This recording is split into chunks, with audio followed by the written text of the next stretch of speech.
Each silver plate weighed 130 shekels, and each sprinkling bowl 70 shekels. Altogether, the silver dishes weighed 2,400 shekels, according to the sanctuary shekel. The 12 gold dishes filled with incense weighed 10 shekels each, according to the sanctuary shekel.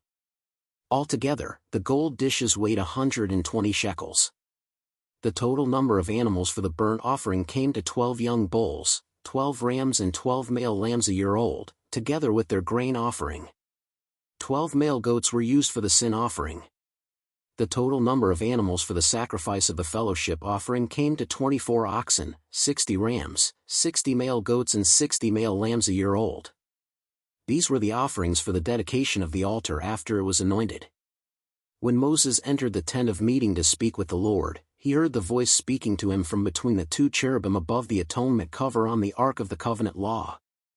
In this way the Lord spoke to him. Chapter 8. The Lord said to Moses, "Speak to Aaron and say to him, when you set up the lamps, see that all 7 light up the area in front of the lampstand."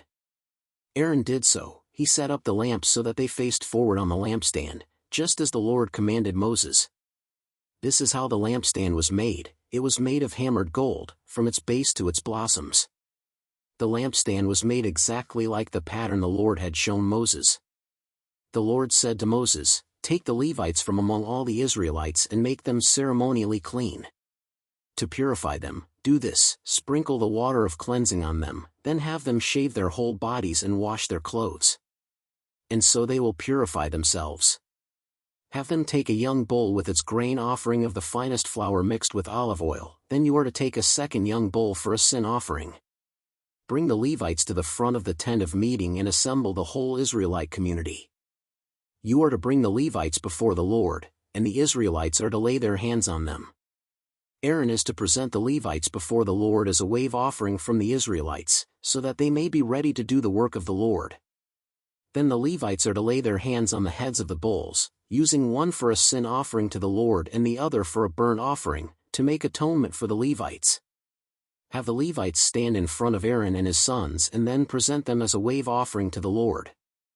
In this way you are to set the Levites apart from the other Israelites, and the Levites will be mine. After you have purified the Levites and presented them as a wave offering, they are to come to do their work at the tent of meeting.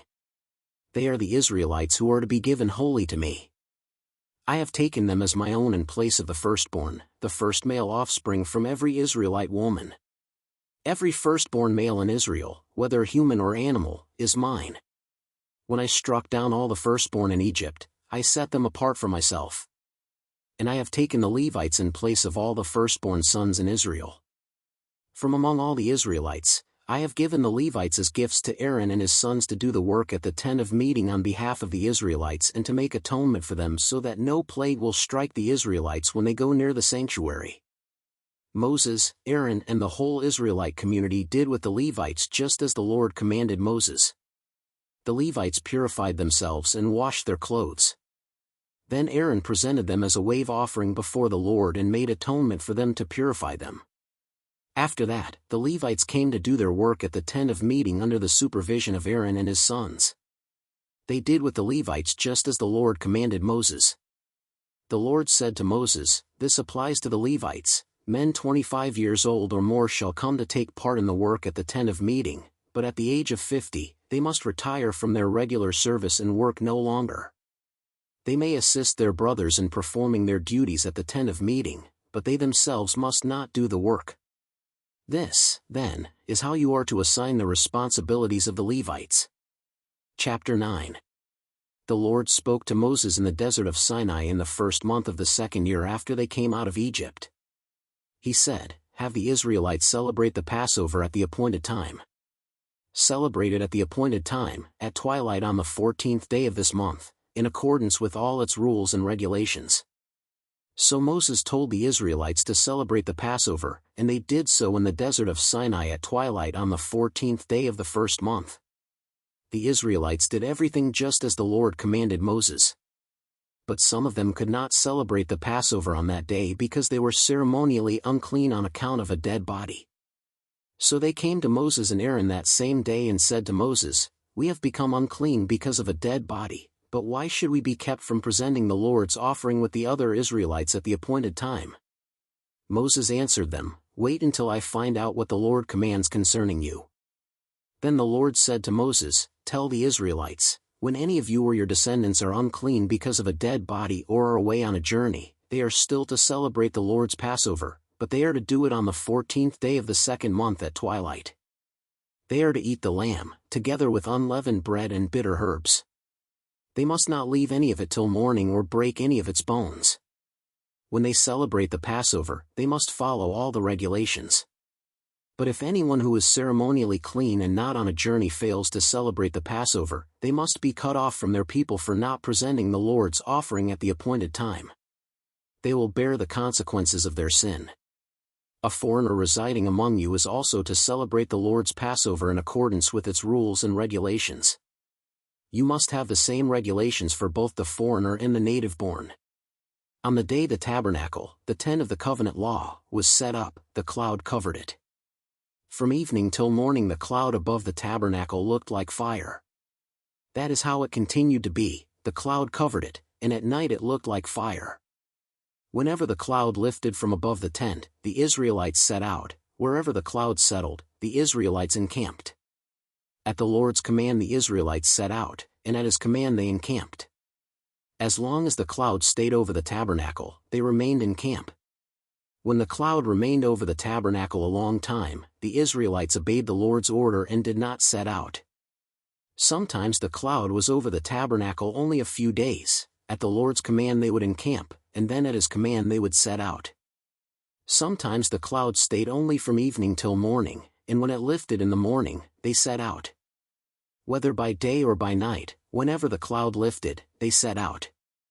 Whether the cloud stayed over the tabernacle for 2 days or a month or a year, the Israelites would remain in camp and not set out, but when it lifted, they would set out.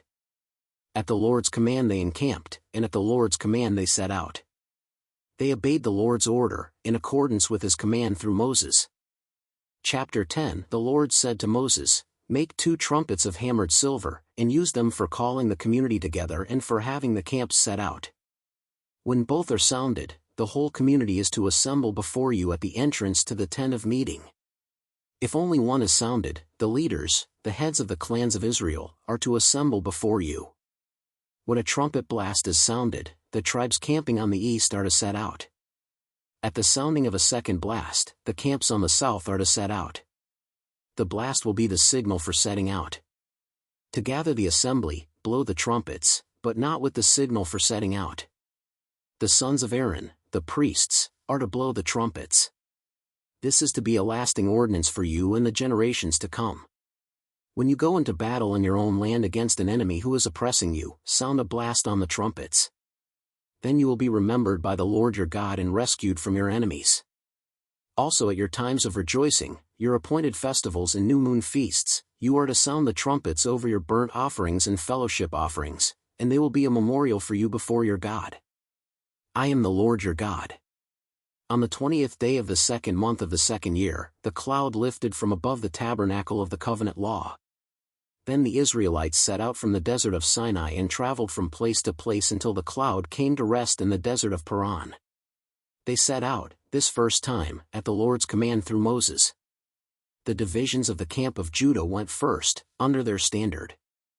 Nahshon son of Amminadab was in command.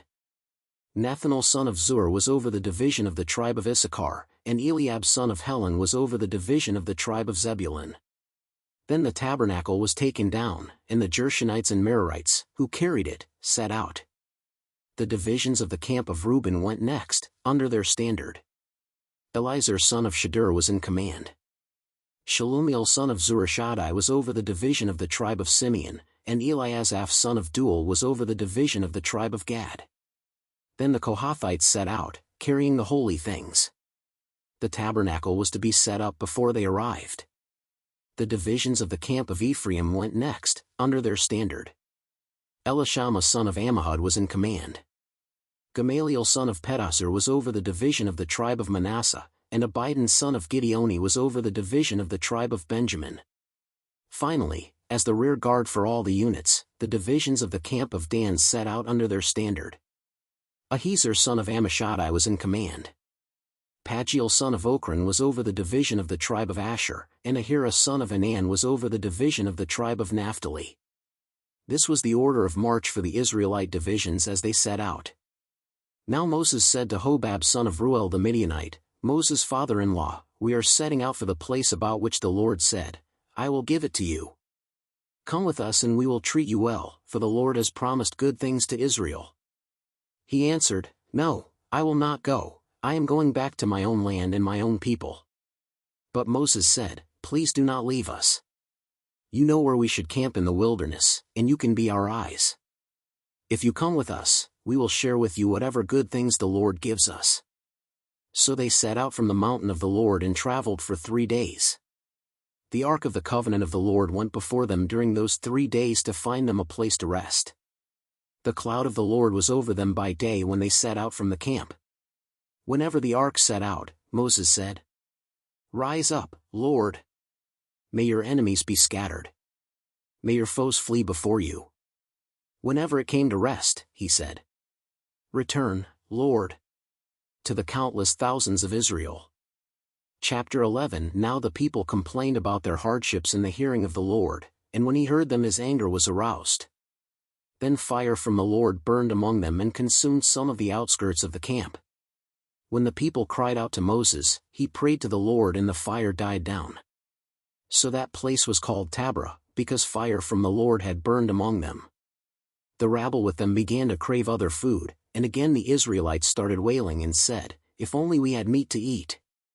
We remember the fish we ate in Egypt at no cost, also the cucumbers, melons, leeks, onions, and garlic. But now we have lost our appetite, we never see anything but this manna. The manna was like coriander seed and looked like resin. The people went around gathering it, and then ground it in a hand mill or crushed it in a mortar. They cooked it in a pot or made it into loaves. And it tasted like something made with olive oil. When the dew settled on the camp at night, the manna also came down. Moses heard the people of every family wailing at the entrance to their tents. The Lord became exceedingly angry, and Moses was troubled. He asked the Lord, Why have you brought this trouble on your servant? What have I done to displease you that you put the burden of all these people on me? Did I conceive all these people? Did I give them birth? Why do you tell me to carry them in my arms, as a nurse carries an infant, to the land you promised on oath to their ancestors? Where can I get meat for all these people? They keep wailing to me, Give us meat to eat. I cannot carry all these people by myself, the burden is too heavy for me. If this is how you are going to treat me, please go ahead and kill me, if I have found favor in your eyes, and do not let me face my own ruin. The Lord said to Moses, Bring me 70 of Israel's elders who are known to you as leaders and officials among the people.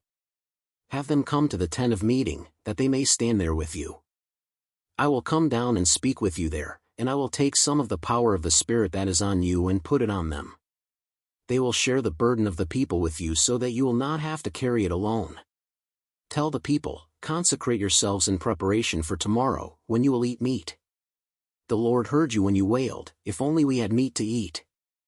We were better off in Egypt. Now the Lord will give you meat, and you will eat it. You will not eat it for just 1 day, or 2 days, or 5, 10 or 20 days, but for a whole month, until it comes out of your nostrils and you loathe it, because you have rejected the Lord, who is among you, and have wailed before him, saying, Why did we ever leave Egypt? But Moses said, Here I am among 600,000 men on foot, and you say, I will give them meat to eat for a whole month. Would they have enough if flocks and herds were slaughtered for them? Would they have enough if all the fish in the sea were caught for them? The Lord answered Moses, Is the Lord's arm too short? Now you will see whether or not what I say will come true for you. So Moses went out and told the people what the Lord had said. He brought together 70 of their elders and had them stand around the tent. Then the Lord came down in the cloud and spoke with him, and he took some of the power of the Spirit that was on him and put it on the 70 elders. When the Spirit rested on them, they prophesied, but did not do so again. However, 2 men, whose names were Eldad and Medad, had remained in the camp. They were listed among the elders, but did not go out to the tent. Yet the Spirit also rested on them, and they prophesied in the camp. A young man ran and told Moses, Eldad and Medad are prophesying in the camp. Joshua son of Nun, who had been Moses' aide since youth, spoke up and said, Moses, my lord, stop them. But Moses replied, Are you jealous for my sake? I wish that all the Lord's people were prophets and that the Lord would put his spirit on them. Then Moses and the elders of Israel returned to the camp. Now a wind went out from the Lord and drove quail in from the sea. It scattered them up to 2 cubits deep all around the camp, as far as a day's walk in any direction. All that day and night and all the next day the people went out and gathered quail. No one gathered less than 10 homers. Then they spread them out all around the camp. But while the meat was still between their teeth and before it could be consumed, the anger of the Lord burned against the people, and he struck them with a severe plague. Therefore the place was named Kibroth Hattaavah, because there they buried the people who had craved other food. From Kibroth Hattaavah the people traveled to Hazeroth and stayed there. Chapter 12. Miriam and Aaron began to talk against Moses because of his Cushite wife, for he had married a Cushite. Has the Lord spoken only through Moses? They asked. Hasn't he also spoken through us? And the Lord heard this. Now Moses was a very humble man, more humble than anyone else on the face of the earth. At once the Lord said to Moses, Aaron and Miriam, come out to the tent of meeting, all 3 of you. So the 3 of them went out. Then the Lord came down in a pillar of cloud, he stood at the entrance to the tent and summoned Aaron and Miriam. When the 2 of them stepped forward, he said, Listen to my words. When there is a prophet among you, I, the Lord, reveal myself to them in visions. I speak to them in dreams. But this is not true of my servant Moses. He is faithful in all my house. With him I speak face to face, clearly and not in riddles. He sees the form of the Lord. Why then were you not afraid to speak against my servant Moses? The anger of the Lord burned against them, and he left them. When the cloud lifted from above the tent, Miriam's skin was leprous, it became as white as snow. Aaron turned toward her and saw that she had a defiling skin disease, and he said to Moses, Please, my lord, I ask you not to hold against us the sin we have so foolishly committed. Do not let her be like a stillborn infant coming from its mother's womb with its flesh half eaten away. So Moses cried out to the Lord, Please, God, heal her. The Lord replied to Moses, If her father had spit in her face, would she not have been in disgrace for 7 days? Confine her outside the camp for 7 days, after that she can be brought back. So Miriam was confined outside the camp for 7 days, and the people did not move until she was brought back. After that, the people left Hazeroth and encamped in the desert of Paran. Chapter 13. The Lord said to Moses, Send some men to explore the land of Canaan, which I am giving to the Israelites. From each ancestral tribe send one of its leaders. So at the Lord's command Moses sent them out from the desert of Paran. All of them were leaders of the Israelites. These are their names. From the tribe of Reuben, Shammua son of Zachar. From the tribe of Simeon, Shaphat son of Hori. From the tribe of Judah, Caleb son of Jephunneh. From the tribe of Issachar, Igal son of Joseph. From the tribe of Ephraim, Hosea son of Nun. From the tribe of Benjamin, Palti son of Raphu. From the tribe of Zebulun, Gadiel son of Sodi. From the tribe of Manasseh, a tribe of Joseph, Gadi son of Suzi. From the tribe of Dan, Amiel son of Gemalli. From the tribe of Asher, Sethur son of Michael. From the tribe of Naphtali, Nabi son of Vophsi. From the tribe of Gad, Gul son of Maki. These are the names of the men Moses sent to explore the land. Moses gave Hosea son of Nun the name Joshua. When Moses sent them to explore Canaan, he said, Go up through the Negev and on into the hill country. See what the land is like and whether the people who live there are strong or weak, few or many. What kind of land do they live in? Is it good or bad? What kind of towns do they live in? Are they unwalled or fortified? How is the soil? Is it fertile or poor? Are there trees in it or not? Do your best to bring back some of the fruit of the land. It was the season for the first ripe grapes. So they went up and explored the land from the desert of Zin as far as Rehob, toward Lebo Hamath. They went up through the Negev and came to Hebron, where Ahiman, Sheshai and Talmai, the descendants of Anak, lived. Hebron had been built 7 years before Zoan in Egypt. When they reached the valley of Eshcol, they cut off a branch bearing a single cluster of grapes. 2 of them carried it on a pole between them, along with some pomegranates and figs. That place was called the Valley of Eshcol because of the cluster of grapes the Israelites cut off there. At the end of 40 days they returned from exploring the land. They came back to Moses and Aaron and the whole Israelite community at Kadesh in the desert of Paran. There they reported to them and to the whole assembly and showed them the fruit of the land. They gave Moses this account: "We went into the land to which you sent us, and it does flow with milk and honey. Here is its fruit. But the people who live there are powerful, and the cities are fortified and very large. We even saw descendants of Anak there. The Amalekites live in the Negev, the Hittites, Jebusites and Amorites live in the hill country, and the Canaanites live near the sea and along the Jordan." Then Caleb silenced the people before Moses and said, "We should go up and take possession of the land, for we can certainly do it." But the men who had gone up with him said, "We can't attack those people, they are stronger than we are." And they spread among the Israelites a bad report about the land they had explored. They said, "The land we explored devours those living in it. All the people we saw there are of great size. We saw the Nephilim there, the descendants of Anak come from the Nephilim. We seemed like grasshoppers in our own eyes, and we looked the same to them." Chapter 14. That night all the members of the community raised their voices and wept aloud.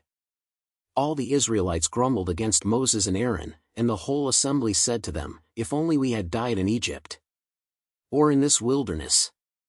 Why is the Lord bringing us to this land only to let us fall by the sword?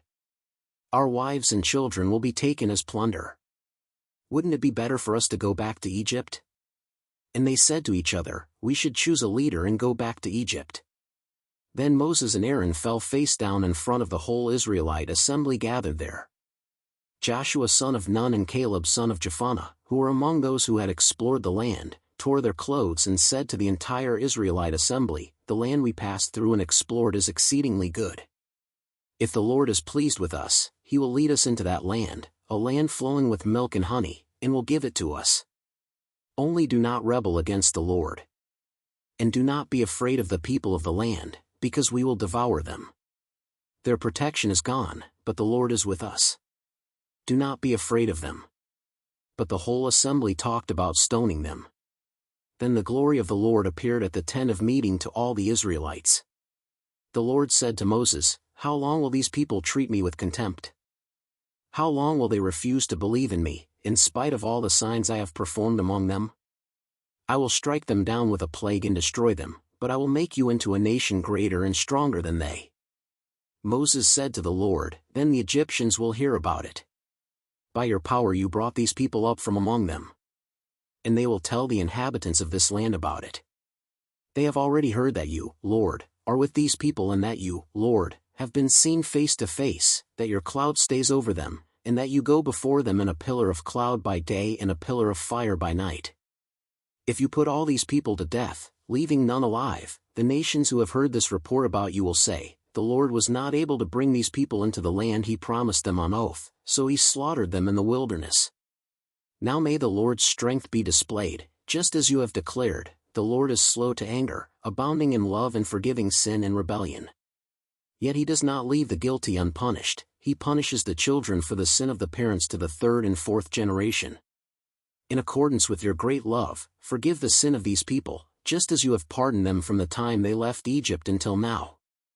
The Lord replied, "I have forgiven them, as you asked.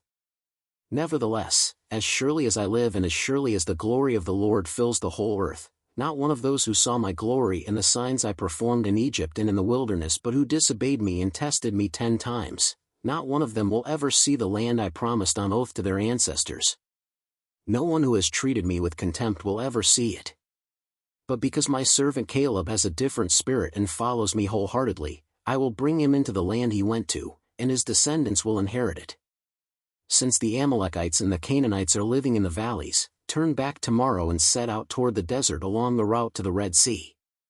The Lord said to Moses and Aaron, How long will this wicked community grumble against me? I have heard the complaints of these grumbling Israelites. So tell them, as surely as I live, declares the Lord, I will do to you the very thing I heard you say. In this wilderness your bodies will fall, every one of you 20 years old or more who was counted in the census and who has grumbled against me.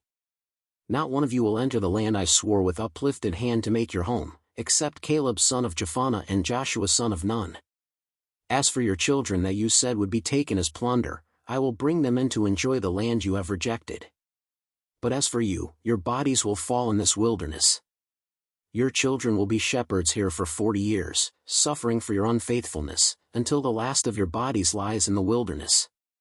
For 40 years, 1 year for each of the 40 days you explored the land, you will suffer for your sins and know what it is like to have me against you. I, the Lord, have spoken, and I will surely do these things to this whole wicked community, which has banded together against me. They will meet their end in this wilderness, here they will die. So the men Moses had sent to explore the land, who returned and made the whole community grumble against him by spreading a bad report about it, these men who were responsible for spreading the bad report about the land were struck down and died of a plague before the Lord. Of the men who went to explore the land, only Joshua son of Nun and Caleb son of Jephunneh survived. When Moses reported this to all the Israelites, they mourned bitterly. Early the next morning they set out for the highest point in the hill country, saying, Now we are ready to go up to the land the Lord promised. Surely we have sinned. But Moses said, Why are you disobeying the Lord's command? This will not succeed. Do not go up, because the Lord is not with you. You will be defeated by your enemies, for the Amalekites and the Canaanites will face you there. Because you have turned away from the Lord, he will not be with you and you will fall by the sword. Nevertheless, in their presumption they went up toward the highest point in the hill country, though neither Moses nor the ark of the Lord's covenant moved from the camp. Then the Amalekites and the Canaanites who lived in that hill country came down and attacked them and beat them down all the way to Hormah. Chapter 15. The Lord said to Moses, Speak to the Israelites and say to them, After you enter the land I am giving you as a home and you present to the Lord food offerings from the herd or the flock, as an aroma pleasing to the Lord, whether burnt offerings or sacrifices, for special vows or freewill offerings or festival offerings, then the person who brings an offering shall present to the Lord a grain offering of 1/10 of an ephah of the finest flour mixed with 1/4 of a hin of olive oil. With each lamb for the burnt offering or the sacrifice, prepare 1/4 of a hin of wine as a drink offering. With a ram prepare a grain offering of 2/10 of an ephah of the finest flour mixed with 1/3 of a hin, of olive oil, and 1/3 of a hin of wine as a drink offering. Offer it as an aroma pleasing to the Lord. When you prepare a young bull as a burnt offering or sacrifice, for a special vow or a fellowship offering to the Lord, bring with the bull a grain offering of 3/10 of an ephah of the finest flour mixed with 1/2 a hin of olive oil, and also bring 1/2 a hin of wine as a drink offering. This will be a food offering, an aroma pleasing to the Lord. Each bull or ram, each lamb or young goat, is to be prepared in this manner. Do this for each one, for as many as you prepare. Everyone who is native-born must do these things in this way when they present a food offering as an aroma pleasing to the Lord. For the generations to come, whenever a foreigner or anyone else living among you presents a food offering as an aroma pleasing to the Lord, they must do exactly as you do. The community is to have the same rules for you and for the foreigner residing among you. This is a lasting ordinance for the generations to come. You and the foreigner shall be the same before the Lord. The same laws and regulations will apply both to you and to the foreigner residing among you. The Lord said to Moses, Speak to the Israelites and say to them, When you enter the land to which I am taking you and you eat the food of the land, present a portion as an offering to the Lord. Present a loaf from the first of your ground meal and present it as an offering from the threshing floor. Throughout the generations to come you are to give this offering to the Lord from the first of your ground meal. Now if you as a community unintentionally fail to keep any of these commands the Lord gave Moses, any of the Lord's commands to you through him, from the day the Lord gave them and continuing through the generations to come, and if this is done unintentionally without the community being aware of it, then the whole community is to offer a young bull for a burnt offering as an aroma pleasing to the Lord, along with its prescribed grain offering and drink offering, and a male goat for a sin offering. The priest is to make atonement for the whole Israelite community, and they will be forgiven, for it was not intentional and they have presented to the Lord for their wrong a food offering and a sin offering. The whole Israelite community and the foreigners residing among them will be forgiven, because all the people were involved in the unintentional wrong. But if just one person sins unintentionally, that person must bring a year-old female goat for a sin offering. The priest is to make atonement before the Lord for the one who erred by sinning unintentionally, and when atonement has been made, that person will be forgiven. One and the same law applies to everyone who sins unintentionally, whether a native-born Israelite or a foreigner residing among you. But anyone who sins defiantly, whether native-born or foreigner, blasphemes the Lord and must be cut off from the people of Israel. Because they have despised the Lord's word and broken his commands, they must surely be cut off, their guilt remains on them. While the Israelites were in the wilderness, a man was found gathering wood on the Sabbath day. Those who found him gathering wood brought him to Moses and Aaron and the whole assembly, and they kept him in custody, because it was not clear what should be done to him. Then the Lord said to Moses, "The man must die. The whole assembly must stone him outside the camp." So the assembly took him outside the camp and stoned him to death, as the Lord commanded Moses. The Lord said to Moses, "Speak to the Israelites and say to them, throughout the generations to come you are to make tassels on the corners of your garments, with a blue cord on each tassel. You will have these tassels to look at, and so you will remember all the commands of the Lord, that you may obey them and not prostitute yourselves by chasing after the lusts of your own hearts and eyes. Then you will remember to obey all my commands and will be consecrated to your God. I am the Lord your God, who brought you out of Egypt to be your God. I am the Lord your God." Chapter 16. Korah son of Azar, the son of Kohath, the son of Levi, and certain Reubenites, Dathan and Abiram, sons of Eliab, and On son of Peleth, became insolent and rose up against Moses. With them were 250 Israelite men, well-known community leaders who had been appointed members of the council. They came as a group to oppose Moses and Aaron and said to them, "You have gone too far. The whole community is holy, every one of them, and the Lord is with them. Why then do you set yourselves above the Lord's assembly?" When Moses heard this, he fell face down. Then he said to Korah and all his followers, "In the morning the Lord will show who belongs to him and who is holy, and he will have that person come near him. The man he chooses he will cause to come near him.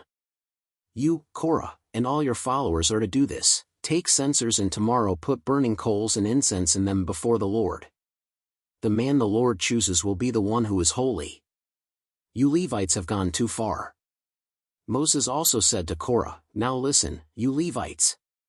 Isn't it enough for you that the God of Israel has separated you from the rest of the Israelite community and brought you near himself to do the work at the Lord's tabernacle and to stand before the community and minister to them? He has brought you and all your fellow Levites near himself, but now you are trying to get the priesthood too. It is against the Lord that you and all your followers have banded together. Who is Aaron that you should grumble against him?" Then Moses summoned Dathan and Abiram, the sons of Eliab. But they said, "We will not come. Isn't it enough that you have brought us up out of a land flowing with milk and honey to kill us in the wilderness? And now you also want to lord it over us. Moreover, you haven't brought us into a land flowing with milk and honey or given us an inheritance of fields and vineyards. Do you want to treat these men like slaves? No, we will not come." Then Moses became very angry and said to the Lord, "Do not accept their offering. I have not taken so much as a donkey from them, nor have I wronged any of them."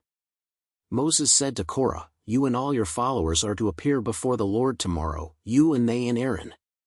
Each man is to take his censer and put incense in it, 250 censers in all, and present it before the Lord. You and Aaron are to present your censers also."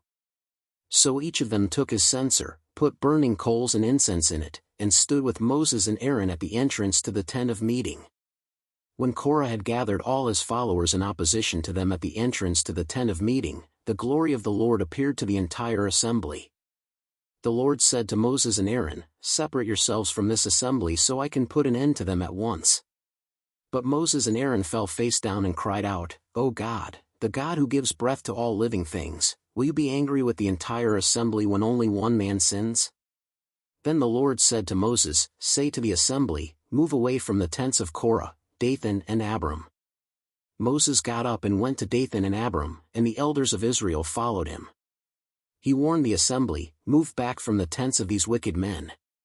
Do not touch anything belonging to them, or you will be swept away because of all their sins." So they moved away from the tents of Korah, Dathan and Abiram. Dathan and Abiram had come out and were standing with their wives, children and little ones at the entrances to their tents. Then Moses said, "This is how you will know that the Lord has sent me to do all these things and that it was not my idea. If these men die a natural death and suffer the fate of all mankind, then the Lord has not sent me.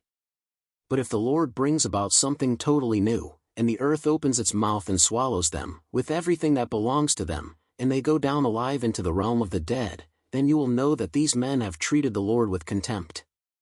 As soon as he finished saying all this, the ground under them split apart and the earth opened its mouth and swallowed them and their households, and all those associated with Korah, together with their possessions. They went down alive into the realm of the dead, with everything they owned. The earth closed over them, and they perished and were gone from the community.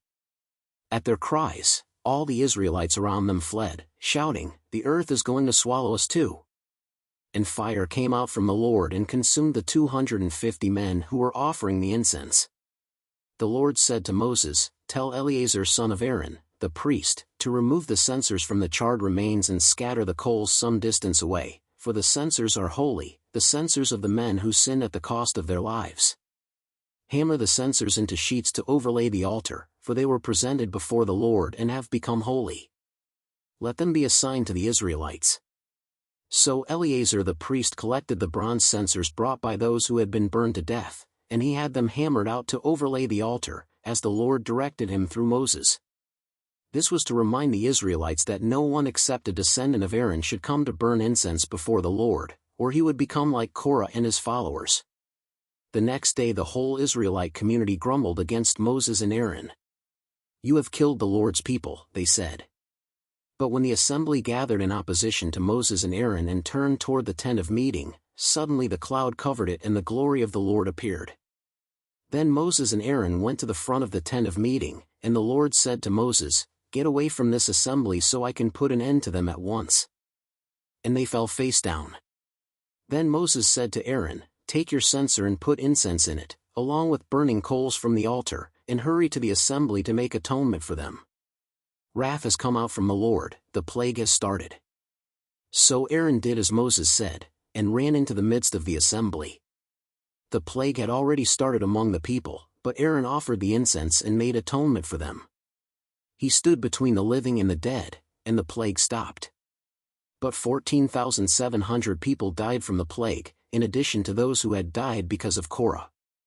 Then Aaron returned to Moses at the entrance to the tent of meeting, for the plague had stopped. Chapter 17. The Lord said to Moses, "Speak to the Israelites and get 12 staffs from them, one from the leader of each of their ancestral tribes. Write the name of each man on his staff. On the staff of Levi write Aaron's name, for there must be one staff for the head of each ancestral tribe. Place them in the tent of meeting in front of the ark of the covenant law, where I meet with you. The staff belonging to the man I choose will sprout, and I will rid myself of this constant grumbling against you by the Israelites." So Moses spoke to the Israelites, and their leaders gave him 12 staffs, one for the leader of each of their ancestral tribes, and Aaron's staff was among them. Moses placed the staffs before the Lord in the tent of the covenant law. The next day Moses entered the tent and saw that Aaron's staff, which represented the tribe of Levi, had not only sprouted but had budded, blossomed and produced almonds. Then Moses brought out all the staffs from the Lord's presence to all the Israelites. They looked at them, and each of the leaders took his own staff. The Lord said to Moses, "Put back Aaron's staff in front of the ark of the covenant law, to be kept as a sign to the rebellious. This will put an end to their grumbling against me, so that they will not die." Moses did just as the Lord commanded him. The Israelites said to Moses, "We will die. We are lost, we are all lost. Anyone who even comes near the tabernacle of the Lord will die. Are we all going to die?" Chapter 18. The Lord said to Aaron, "You and your sons and your family are to bear the responsibility for offenses connected with the sanctuary, and you and your sons alone are to bear the responsibility for offenses connected with the priesthood.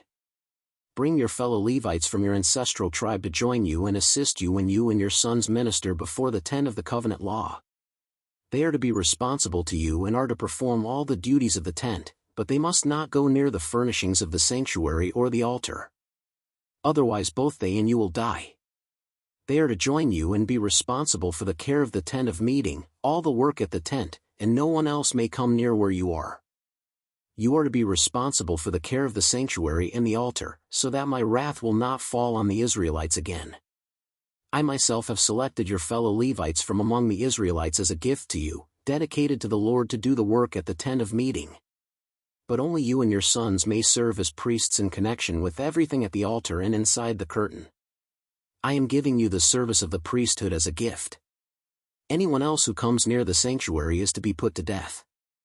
Then the Lord said to Aaron, I myself have put you in charge of the offerings presented to me. All the holy offerings the Israelites give me I give to you and your sons as your portion, your perpetual share. You are to have the part of the most holy offerings that is kept from the fire. From all the gifts they bring me as most holy offerings, whether grain or sin or guilt offerings, that part belongs to you and your sons. Eat it as something most holy, every male shall eat it. You must regard it as holy. This also is yours, whatever is set aside from the gifts of all the wave offerings of the Israelites. I give this to you and your sons and daughters as your perpetual share. Everyone in your household who is ceremonially clean may eat it. I give you all the finest olive oil and all the finest new wine and grain they give the Lord as the firstfruits of their harvest. All the land's firstfruits that they bring to the Lord will be yours. Everyone in your household who is ceremonially clean may eat it. Everything in Israel that is devoted to the Lord is yours.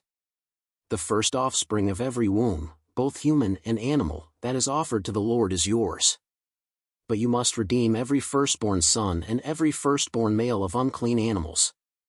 When they are a month old, you must redeem them at the redemption price set at 5 shekels of silver, according to the sanctuary shekel, which weighs 20 gerahs. But you must not redeem the firstborn of a cow, a sheep or a goat, they are holy. Splash their blood against the altar and burn their fat as a food offering, an aroma pleasing to the Lord. Their meat is to be yours, just as the breast of the wave offering and the right thigh are yours. Whatever is set aside from the holy offerings the Israelites present to the Lord I give to you and your sons and daughters as your perpetual share. It is an everlasting covenant of salt before the Lord for both you and your offspring.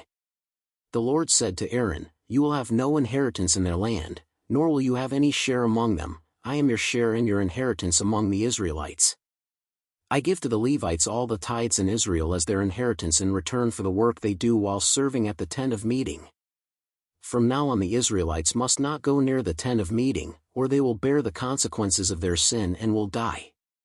It is the Levites who are to do the work at the tent of meeting and bear the responsibility for any offenses they commit against it. This is a lasting ordinance for the generations to come. They will receive no inheritance among the Israelites.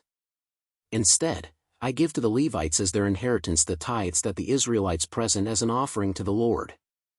That is why I said concerning them, they will have no inheritance among the Israelites. The Lord said to Moses, Speak to the Levites and say to them, When you receive from the Israelites the tithe I give you as your inheritance, you must present 1/10 of that tithe as the Lord's offering. Your offering will be reckoned to you as grain from the threshing floor or juice from the winepress.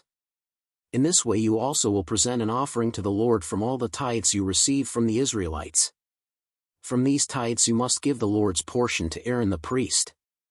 You must present as the Lord's portion the best and holiest part of everything given to you. Say to the Levites, When you present the best part, it will be reckoned to you as the product of the threshing floor or the winepress. You and your households may eat the rest of it anywhere, for it is your wages for your work at the tent of meeting. By presenting the best part of it you will not be guilty in this matter, then you will not defile the holy offerings of the Israelites, and you will not die.